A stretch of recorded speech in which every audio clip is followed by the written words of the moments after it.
All right, David, it's ready when you are.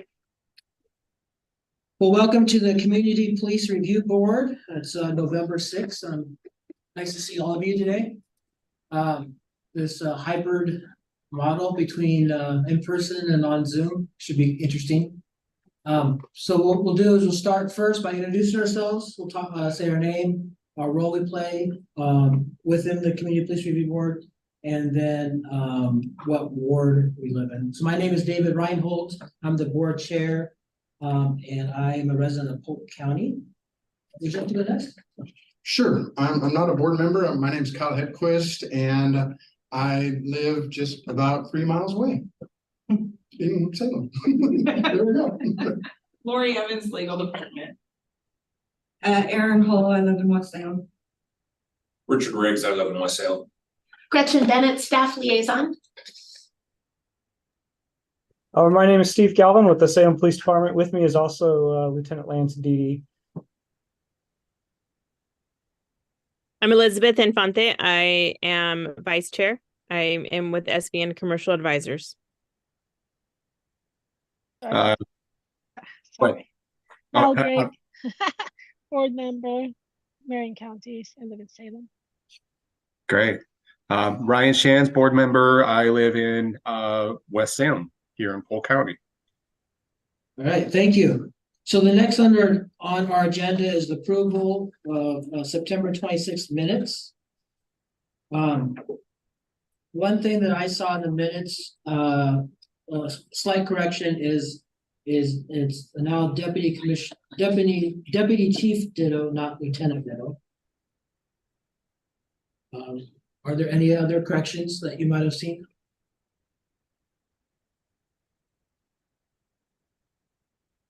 If not, if someone wants to make a motion to approve. I will. So Aaron's made a motion to approve the I minutes. second. To approve and seconded. All in favor, say aye. Hi. Any opposed?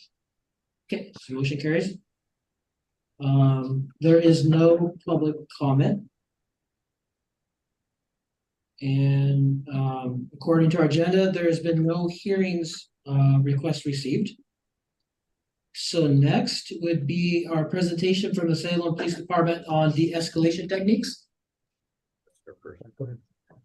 Before we start on that, I just wanted to take a moment to introduce myself. My name is Lance Dede. I'm the new professional standards lieutenant, and so I'm the one who's replaced Deputy Chief Ditto, who recently promoted from the position that I'm in now. Just to give you a little bit about my background, I was hired with Salem PD in 2007. Prior to that, I was in the U.S. Marine Corps. And from 2007 on, my primary duties were patrol and narcotics and vice enforcement. And then from there, I promoted to the rank of sergeant, where I again was in patrol operations. And then from there, I went to what is at the time it was called internal affairs. Now it's professional standards, where I have a background in professional standards. Promoted to lieutenant again in patrol, and then now I'm in charge of professional standards and then our personnel and training, so our recruiting, hiring. I'm an emergency vehicle operations instructor, firearms instructor. I'm also in charge of our mobile response team, which is the crowd control team. And so that's a little bit of my background, and I'm kind of excited to get back into the professional standards realm because it's something that I'm passionate about. So I look forward to working with you guys again. You want to talk about? Yeah, and then I recall the last session, I briefly sat in with Deputy Chief Ditto. There was a question about CALEA versus Oregon accreditation. Does that sound familiar? Was there a member on this board? I believe maybe Ryan. That was my question. Yes, sir. Okay. And just to confirm your question, Ryan, why did Salem PD move away from CALEA to Oregon accreditation? Does that sound right? Correct. Okay. So I had to do a little research on that, but so CALEA is kind of the national standard, right? They're the largest ones that do accreditation, but they're all based on the East Coast. And so from my research, we were having people from CALEA on the East Coast fly out, where I think we can all agree that there is a difference between West Coast and East Coast law enforcement, some of the different things. that we see nationwide. And so the Oregon Accreditation Alliance is essentially it's called the Northwest Accreditation Alliance now. They are primarily the Pacific Northwest, Alaska. Over 100 agencies belong to them. And the Oregon Accreditation or Northwest Accreditation goes by the exact same federal mandates that CALIA does. And so we like the local accreditation more that's more specific to Oregon law and the Northwest than we do the kind of something that's occurring on the East Coast. So we've been with Oregon Accreditation for years now, which is, again, Northwest Accreditation. And again, they kind of go by the same federal mandates. So that's why we use them. Okay, I do appreciate that. Just a little context. I knew former Albany Chief Ed Boyd, who was on the board and helped start, I think, the Oregon Accreditation Alliance. And I could be mistaken on that. But I had over the years, I'd heard some differences between CALIA and OAA. And so I just wanted to get a little bit more information about your thoughts there. And I do appreciate you sharing that. So. Oh, no, and I appreciate the question because it caused me to do the research. So I learned something as well. So thank you. Alrighty. I can jump into our de-escalation stuff. And to start with, I think both Lance and I really would have liked to be there in person with you guys, but talking to Gretchen, it kind of complicates things because I have a PowerPoint, and then with the hybrid of having an online, posting online, and then also doing the PowerPoint. So that's why we're remote, but we would like to have been in person. So I'm going to try to share my screen with you and just give you a little bit of a background here. So I am our negotiation team leader. There's two of us that do the team leading, but I'm the primary team leader. And is that okay? Can you see my open screen there? Yes. Okay, perfect. Okay. So I don't think I'll be able to get any questions on the chat part. So please just stop me midway through if you have a question. So I am our negotiation team leader, and I've been on the negotiation team probably 7 years now. And I'm super passionate about active listening, de-escalation. It's all kind of under the same umbrella. So if I get moving pretty fast and talking fast, it's because I get excited about it. But so our negotiation team, we have 15 members. That includes myself and the other team leader. And they're made up of patrol officers, detectives, male, female. We have a pretty wide gamut of people. And then from there, a lot of our members assist in the training of like the new hire officers, quarterly training. So we're constantly training different sections of the department in de-escalation and active listening skills and stuff like that. So we'll go through this presentation. I presented for the city IT department and library. I've done it quite a few times and just kind of pare it down here and there. So I'll just get going ahead. And again, if you have any questions, please just stop me because I get moving. So, all right. So what we'll cover is we'll kind of cover some of the brain functions and the super basic anatomy of the brain and how communication plays into that. And we'll discuss some exercises that will help. And then lastly, some tips and tricks for de-escalation. And part of the reason why I love the de-escalation, being on the negotiation team, is because I can use these tools that I've learned and I've been to training to in every facet of my life at home, here at work, when I was on patrol, dealing with, reaching out to victims and talking to victims, suspects, and just how you communicate with people. I found myself getting way more information than if I didn't communicate this way. So to start with, we're going to kind of talk about the brain. So we kind of make it a little bit more simpler. So we have the forebrain and the midbrain. And the forebrain, that's the part of your brain, it's your prefrontal cortex in the like your forehead area. It processes information and it anticipates feelings, outcomes, and it responsive to those outcomes. So they keep pushing it out. I think now they're saying it's not even fully developed till you're 25 or maybe later in your 20s. So sometimes I joke with my kids that, when they're freaking out on something because they're kids, and it's like, it's okay. You don't have a prefrontal cortex. Your brain is not developed.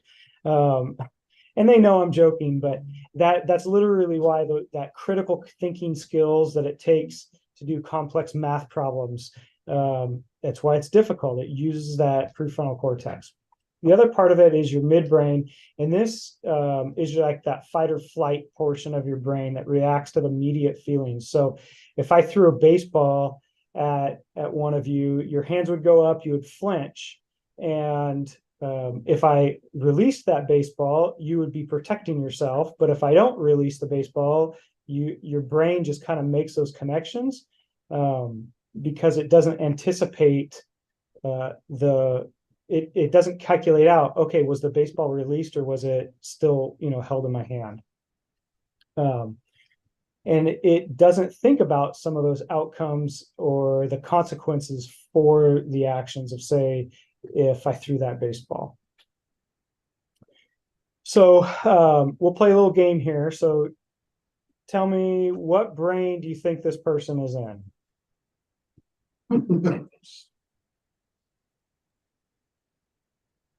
They're in that Forebrain. Yeah, the midbrain, where they're not thinking, they're just angry, they're enraged. The forebrain would be this guy here. He's just kind of hanging out. I mean, he can think of complex problems. And part of our role as de-escalation and negotiations is we want to get the person from their midbrain, where they're yelling and screaming that uncontrollable rage, get them to their forebrain where they can make better decisions. That's the nuts and the bread and butter of what we are trying to do and how we try to do it through communication. Any questions so far? All right. So why is it important to understand how that brain functions? Is because we must understand when we are under stress, like is our brain reacting? So when we have new hire officers and we put them in stressful situations, they're in that midbrain and it's hard for them to make complex decisions. So we want to recognize that, have them be able to recognize that, and train how to make those complex decisions in stressful environments. So once we have to control ourselves before we can help others. So it does no good for an officer to show up to a guy that's, yelling and screaming out of control and start yelling and screaming at him. It does no good. It just actually amps the situation up. So, but if the officer goes in with a calm, cool voice, the other person's brain literally wants to mimic what the officer is doing. So that's why it's important. We'll go through some grounding techniques here in a second about other ways to get from that forebrain to the midbrain. But this is what we call the emotional teeter-totter. And what this is, when emotionality is high, rationality is low. So when people are extremely emotional, it's difficult for them to make rational decisions. And again, our goal is to get back to their normal functioning level, because everybody has a different normal functioning level. And then you see the time arrow. That is, it just takes time. It's a long, long process, especially if there's drugs or alcohol on board. That, the longer that maybe we're talking to somebody on a phone, the less, effect those drugs or alcohol will have. But I mean, we've also had it where they're continually drinking and using alcohol or using drugs, where it, worsens the situation, but time is on our side. Once we get on the phone with somebody, we want to lower that emotionality so their rationality increases. Okay, so these are what we would consider some grounding techniques, and these, I mean, I do these when I'm stressed out. I teach my kids to do them, but we'll ask people, that we come in contact to do, and breathing is the box breathing. So inhale for 4 seconds, hold for 4 seconds, exhale 4 seconds, and then hold for 4 seconds. And what you're doing is you're slowing down your body and you're forcing your brain to go in that prefrontal cortex. Same thing with drinking ice cold water. The colder, the better the water. There's been situations where I've done what we would consider like a face-to-face negotiation, where one of the questions, hey, and he's inside of his house. I say, hey, why don't you go get a drink of cold water? Trying to calm him down. And then that didn't work. So then I had my water bottle trying to mimic what I want him to do. So I just sat with my water bottle, and it was a pretty warm day out, and I just drank my water, trying to get him to mimic that. The 5 senses, this is another one. So, think of 5 things that you can see, 4 things you can touch, 3 things you can hear, 2 things you can smell, and maybe 1 thing you can taste. So that again is forcing you from that midbrain, super excited, to the forebrain, where you can, because it's hard to think of 5 things that you can see, or like a complex math problem, like I said before. And then taking short walks is always helpful, depending on the situation. We can't have a suspect go walking around a neighborhood if they're in danger to the public, but officers works great. Hey, why don't you guys go take a walk? Or even talking to victims, hey, why don't you walk with me and tell me what's going on? Those are super effective tools to try to get information, especially with unwilling victims. Some of the other questions we'll ask are thought intensive questions, like when was the last time you ate something off of a plate? So very, very specific. Or like, when was the last time you slept in a bed? So for a lot of people, it'll take them some time to think, like, okay, when was the last time I actually slept on a bed? Because I've been sleeping, on my buddy's couch for 5 months. So again, trying to get that brain from the midbrain to the forebrain so they can make rational decisions. So this is kind of the bread and butter of how we communicate and talk to people. And it's called active listening skills, obviously, or ALS. And we use the acronym MORE-PIES. And this is straight from the negotiation, or the FBI negotiator course. And we'll go through each one of these and kind of explain what they are, but it's minimal encouragers, open-ended questions, reflective or mirroring, emotional labeling, paraphrasing, iMessages, effective pauses, and summarizing. Some of these work better in situations than others, and we'll talk about that here. So, okay. So minimal encouragers, we all do them. It's the, okay, yeah, I hear you. And that's the brief response. The purpose is to try to elicit people to continue talking, because the more they're talking to us, the lower the emotionality is become. Open-ended questions. This is how I open up every conversation. What's going on? What happened today? And then it gives the people the opportunity just to share what's on their mind. And then you can follow up with, oh, okay, I hear you. Some of those minimal encouragers. Reflective mirroring, or reflective and mirroring, that's kind of repeating the same words. Now it's kind of awkward to talk about, but it's actually really effective when people are in crisis. So the example, obviously, he doesn't pay attention to what I say, he doesn't pay attention to what I say to her, and it makes me angry. It makes you angry. It's the last 4 words, but it elicits that communications continuing. So it makes you can make it a question too. It makes you angry. And then their response would be, yeah, it makes me angry because, and you continue that dialogue going. Emotional labeling. The thought behind that is you want people to recognize their emotions that they're going through. You sound frustrated. I hear betrayal. You seem angry. You sound sad. And they say you don't want an emotion to go by without labeling it. And it's just kind of the general rule. With that said, if you are communicating with somebody that's empathy impaired, like where they don't have empathy towards others, you don't want to label their emotions because they view that as weakness on your part, as the person that's trying to communicate. So it's kind of good to know some of that background information if they are empathy impaired. I would not start labeling emotions for sure.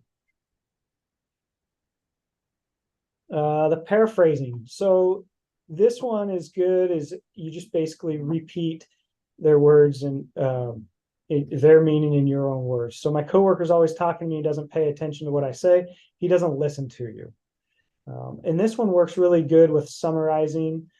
And I'll kind of just jump over to that one. And obviously, okay, so what you've told me so far is this. So a lot of times when we're communicating people, we get stuck. It's like, okay, what do I say next? I don't know what to say.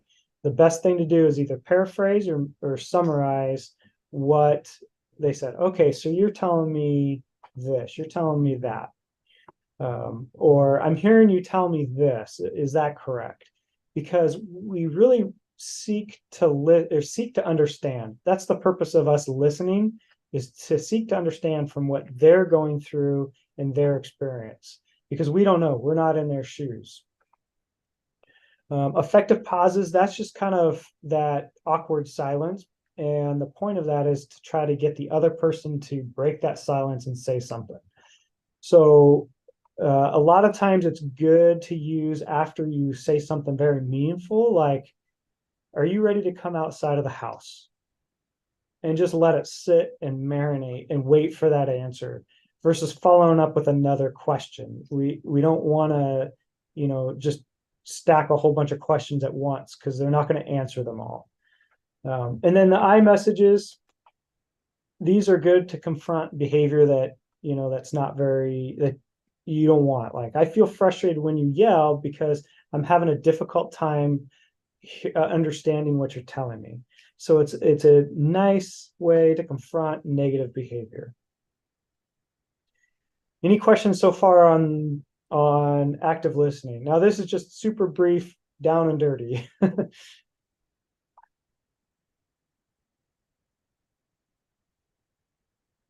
Anything?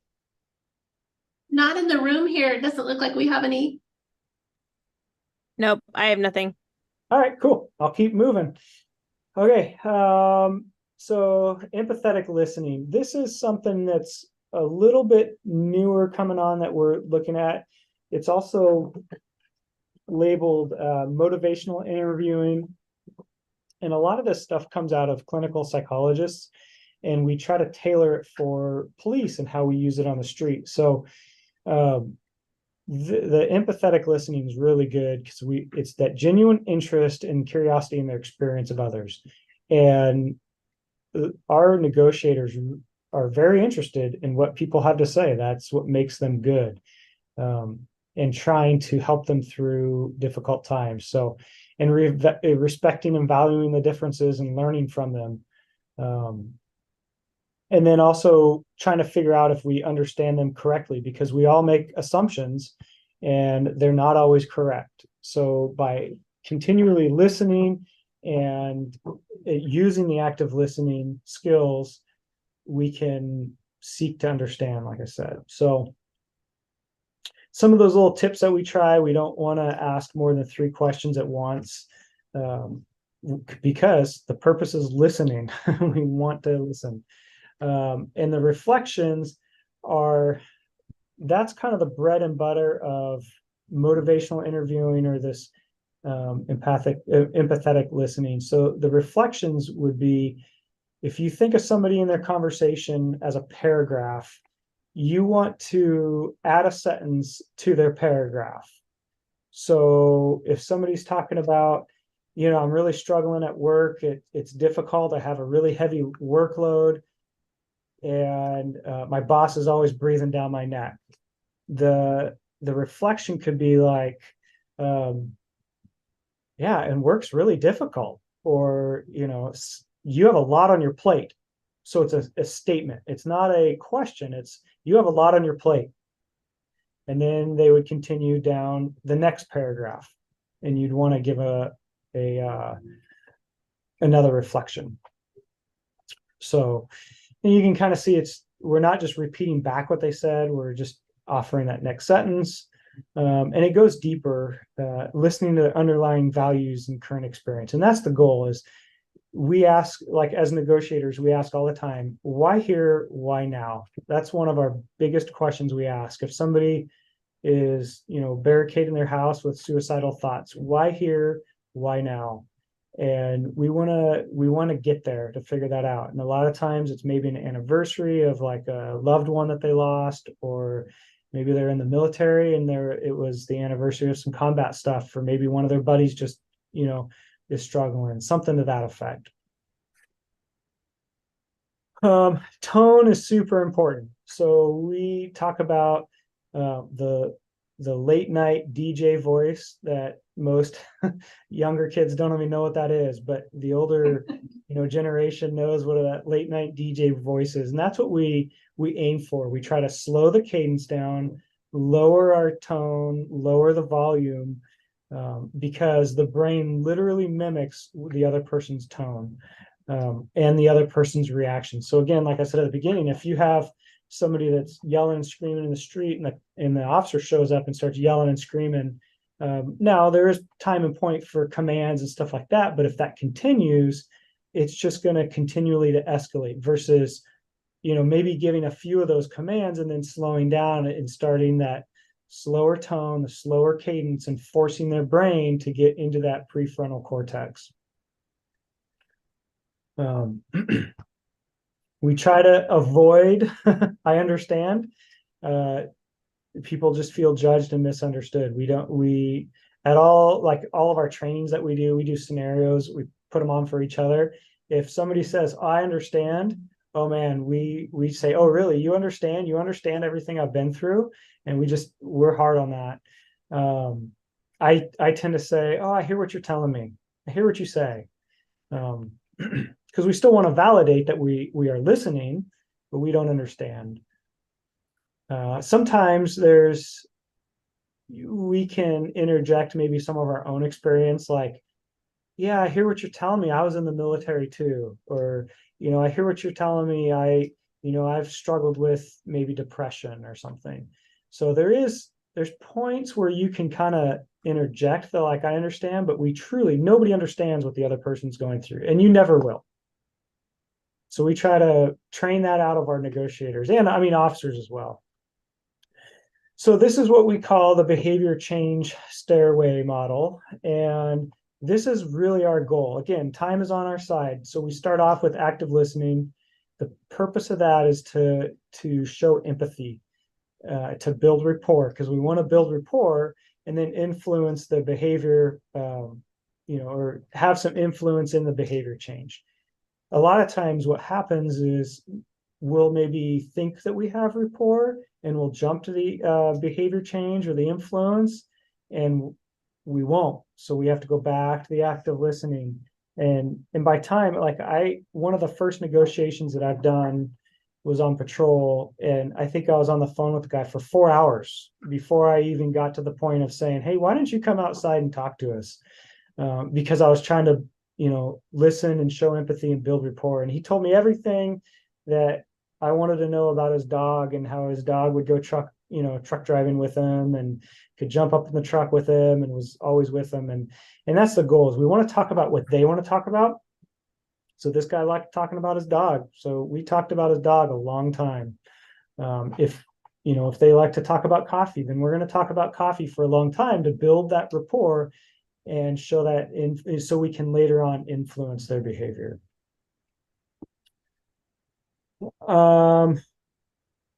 These are what we call no-oriented questions.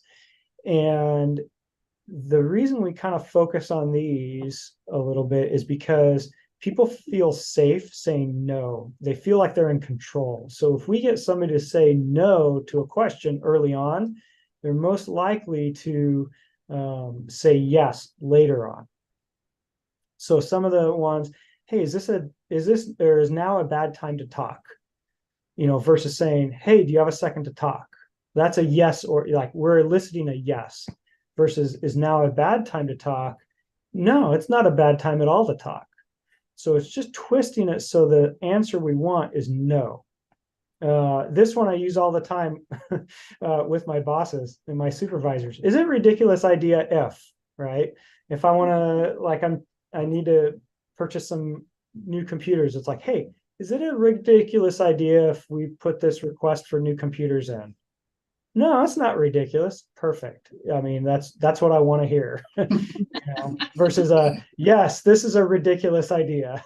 And if you get that, do we really even want to talk, go down that path? So the are you against, that is a little bit more of a calculated, I've used this in emails before. It's like, hey, are you against working together on this project?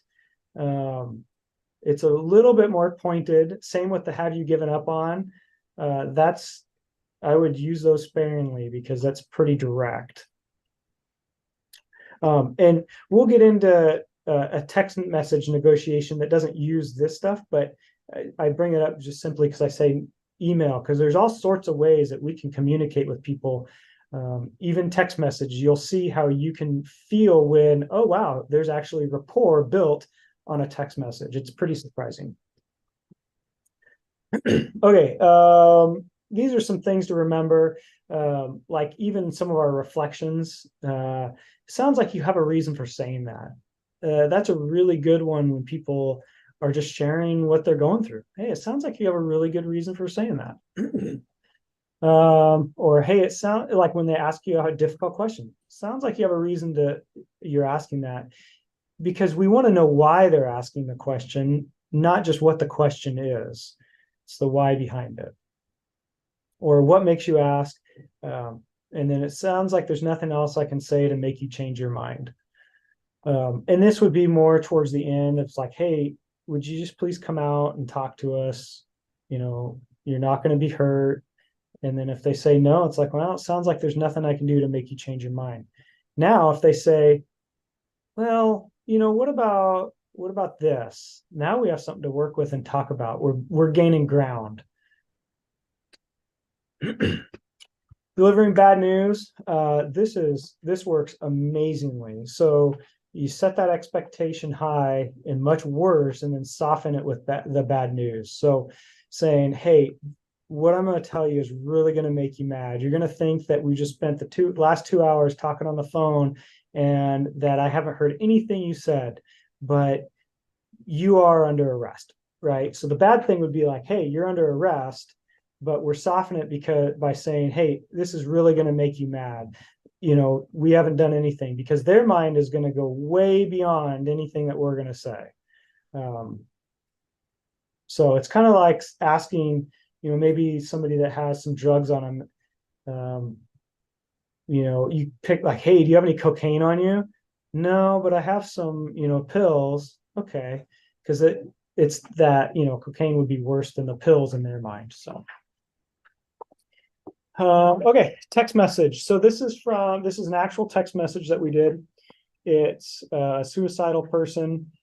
And there's a part where the officer kind of, I wouldn't say agrees with it, but it's a little bit on the edge of things you may want to say.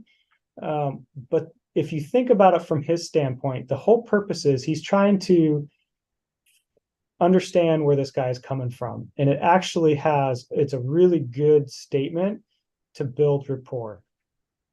So any questions before we move on to that? None in here.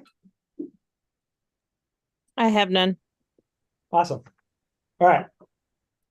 So I've changed the names. So the officer, hey, Kevin, can we talk? Who's this? My name is Bill. I'm with the Salem PD, and I'm concerned about you.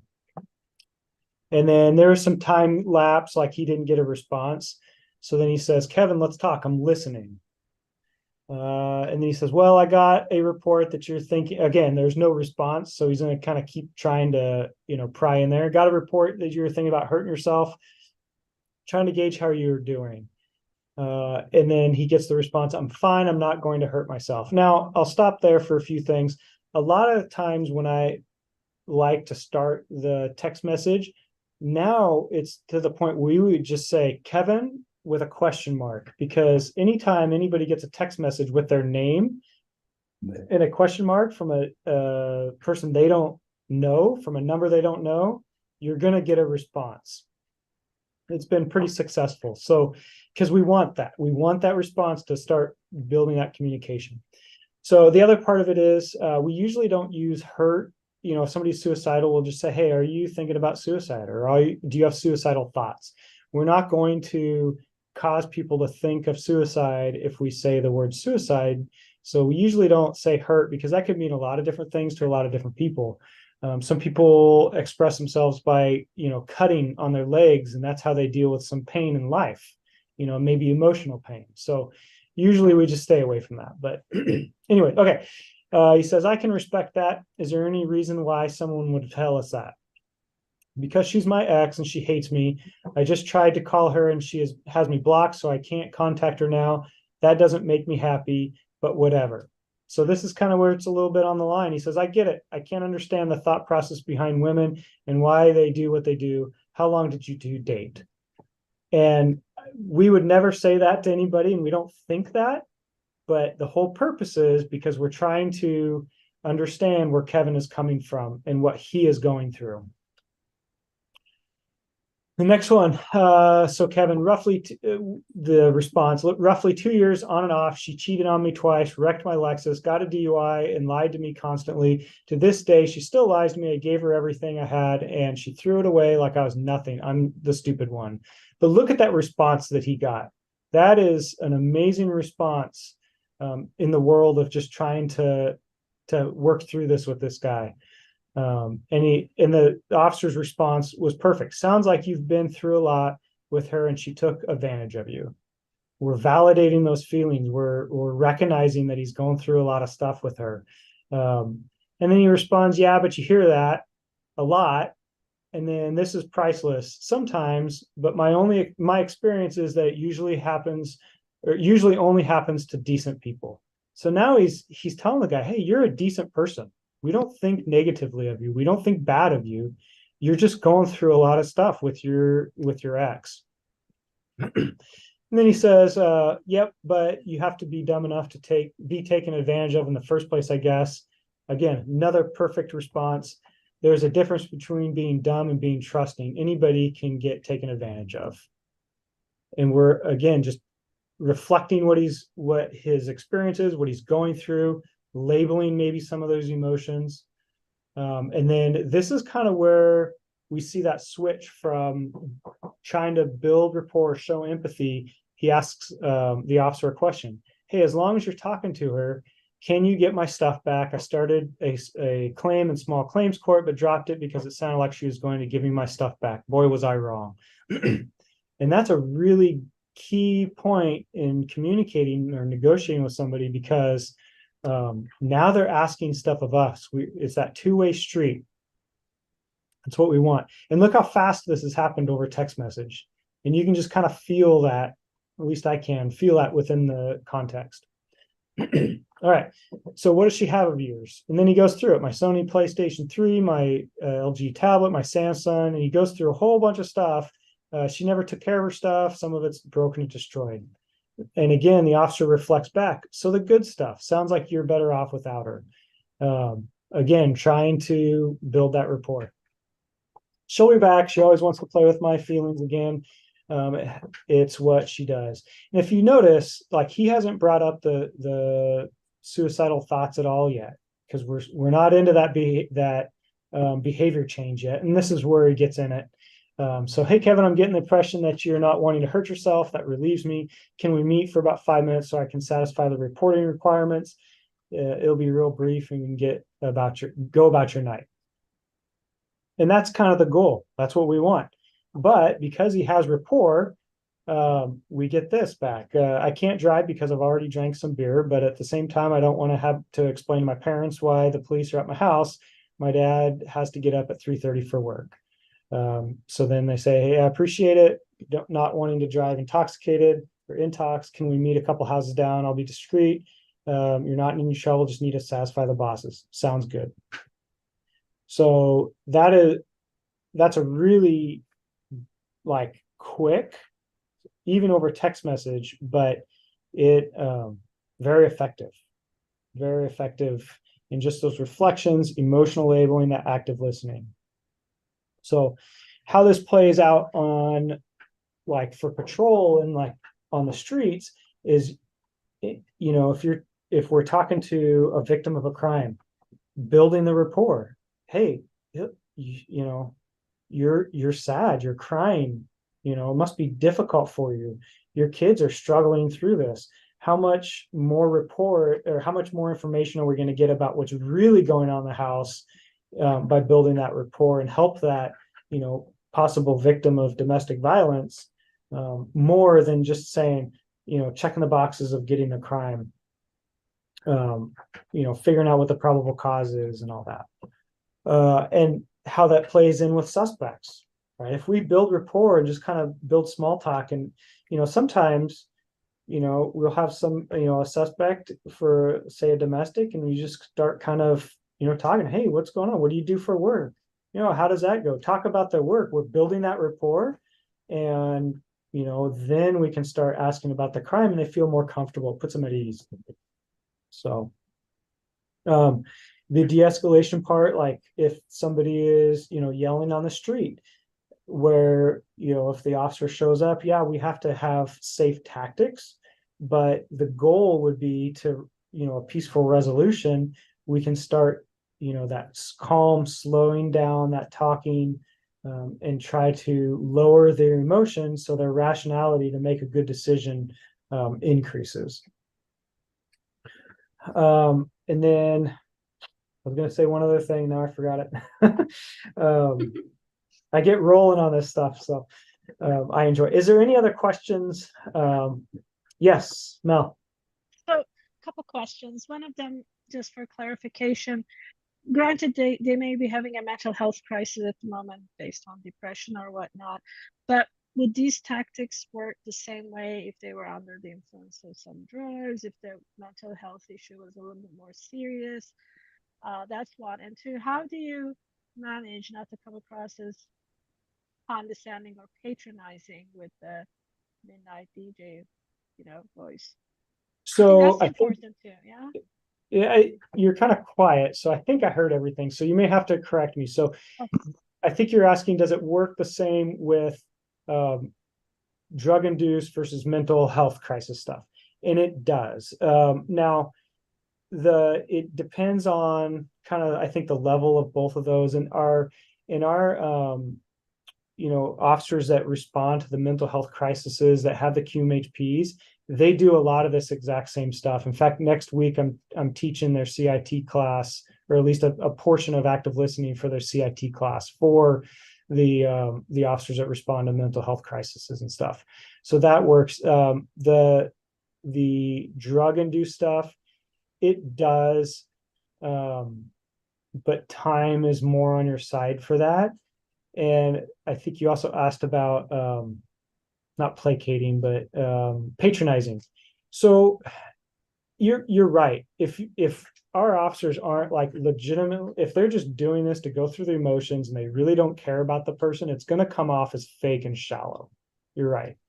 But we try and we train, especially with the negotiators, and they train I mean, we do training throughout the department to actually listen and care about what's the underlying issue, because at the end of the day, we're all civil servants and we all want to help people. That's why every one of us got into the job. And we're just giving them tools about how to figure out how we can best help people. And sometimes at the end of the day, we just can't help people if they're, you know, if they don't want us to help. I mean, we can't force help on them. And that was the other thing I was going to say is, it's probably been 10 years now. We're really taking the thought process of where can we best help? So say we have a person that has some suicidal thoughts, maybe with a gun inside their apartment. When I first started, we would do everything we can to go in and help and get that person to the hospital. But statistically across the country, what they started finding is why the officers like across the country were getting involved in these shootings to go help somebody and save them that was by themselves and armed in an apartment. So looking at that from the de-escalation standpoint of, well, we can try to make contact, we can do everything we can, but we're not going to force an issue. The best solution may be to walk away from the situation and have one like the qualified mental health professional reach out to them the next day. And that is a big key shift in a lot of the de-escalation that is being used now. Is sometimes the best answer is just to not do anything. I mean, document it, do what we can, but not force a confrontation, force contact if we don't have to. Now, if there's somebody else in the apartment and somebody's suicidal, totally different story, right? Because we have some, potential innocent victims. But for that, what we've done is we may try to get a hold of them and have them come out, get them in a hotel room for the night, let the situation kind of, calm down for the night, and then try to recontact the next day. And it's been really successful. Did that answer all your questions? Yeah, it did. And I think probably because of your position of authority, some people already hear patronizing, even if it's not there. I think the more you try it, the better, maybe. And I know it's a crazy question, but because it's happening all the time, it feels like everywhere. This is not to be used in an active shooter kind of situation. No, not at all. Yeah, We're still doing run, hide, whatever. Yeah, fight. Yeah, yep. And like when I talked to the IT class or the IT department, it was an entire IT department, because they get people calling in angry because their computer's not working. I mean, we've all been there, and the point of it is to seek to understand, figure out what is the issue with the computer before they can even fix it. But you're right. If people are just being fake, then everybody knows when somebody's being fake to them. I have a question. Yeah. So I know that the county is pursuing the CAHOOTS model program, right? We talked about that, I think, maybe a few meetings ago. Mm-hmm. And with that, there's probably a civilian component to some of the responses, which is sort of what that, it's a civilian call response, right? Yeah. Is there, I would love an answer to this question. I don't think we have one yet, but has there been any study from your perspective about whether or not maybe some of these calls would benefit from a civilian first response, as orchestrated under this program at either the county or municipal level? Yeah, I'm not 100% sure. I do know that there's some negotiation teams that will have basically psychologists on call, where if they get on the phone with somebody, they can actually sit there and say, hey, I think this person is, shows some narcissism. Let's talk to them this way. And we do our own training. We have people come down and train us for that. But as an actual, person, a part of, reaching out to somebody first, I don't know if not that I know of that we've done that. And I could tell you in some situations, we certainly would not have family reach out to people, because there would be a high propensity of, maybe somebody's suicidal and maybe the son is suicidal and mom reaches out and says, hey, my son's suicidal, and says, hey, let me talk to him. I know I can, help him. But then when mom gets on the phone, that's who he's angry at, and we don't know that. That's a really bad situation. So we don't know what, maybe somebody that's suicidal or, having a mental crisis, until we know what that, why here, why now, like I said, we don't want to take a chance on, maybe the girlfriend, that's who the issue is with, but they haven't told us that. So it would have to be from a professional trained team of civilians that respond. I think the familial piece would be too complicated. But the last piece I want to add here, though, is that, as we get into human psychology, we can't get around trauma, No, That is something that just like it embeds itself in that midbrain. And until someone is able to work through those aspects, I mean, they're going to be in trauma responses. Yep. And a lot of times I think those officers may be dealing with that when they first get on that phone call with somebody, because we don't always know what their past experiences were. And if Mhm. maybe some of that could be a contender. And so Yeah. just a thought, like, maybe someday we look into that. Yeah, and this is good because it's bringing up other things like if we get on the phone with somebody, we are totally good with them just yelling and screaming at us. That is a really good thing because there's venting all those emotions, and we want that. They could be like a lot of times when guys are depressed or have suicidal thoughts, it shows itself in anger.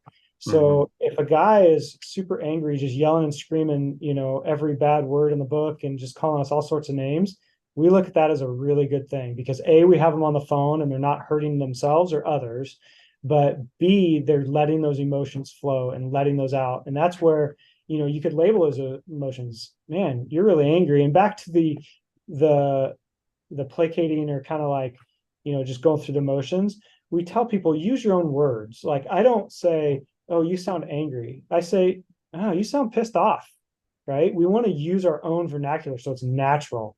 But yeah, if they're yelling and screaming, that's great. They can yell and scream at us forever. And we want those emotions to come out. So because there is that trauma and that could show itself in the anger. So yeah, it's a good point. Thanks. Yeah, that is all of my little presentation. So any other questions or comments or anything? Does this stuff work, like, I've seen it on like interrogations? We can use that, could you use that for like interrogations? I think at the beginning to build rapport, but and interrogation is more of a what we would say a harder line, right? We're past the point of really trying to play nice. We're going to be a little bit more direct. So in the beginnings phases of an interview, oh yeah, yep. But sometimes you just need to be a little bit more direct, and we can take those harder lines and be more direct, but it's more of just that de-escalation side of it. But it does work. Like, it doesn't work at my wife because she knows exactly what I'm doing. And she gets angry. She's like, I know what you're doing. But my kids, oh my goodness, I reflect stuff back to my kids. Like, like hey, you're angry because your brother's playing the video game. Yeah, I'm angry because I asked him before. And this is your favorite video game. Yeah, it's my favorite video game. I mean, they have no clue. But what it is, it's effective because it helps them communicate. That's the thing is, they're kids. They don't have that prefrontal cortex developed yet. And you're trying to help them develop that and help them communicate by reflective listening. So it doesn't work on 17-year-old girls. Yes. Well, I don't have one yet, so I got a couple more years to go. So. Good luck. Yeah.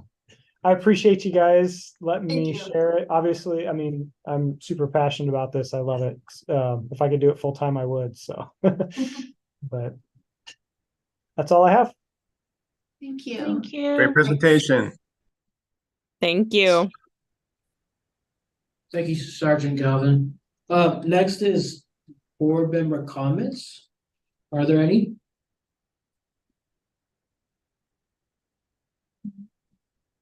No?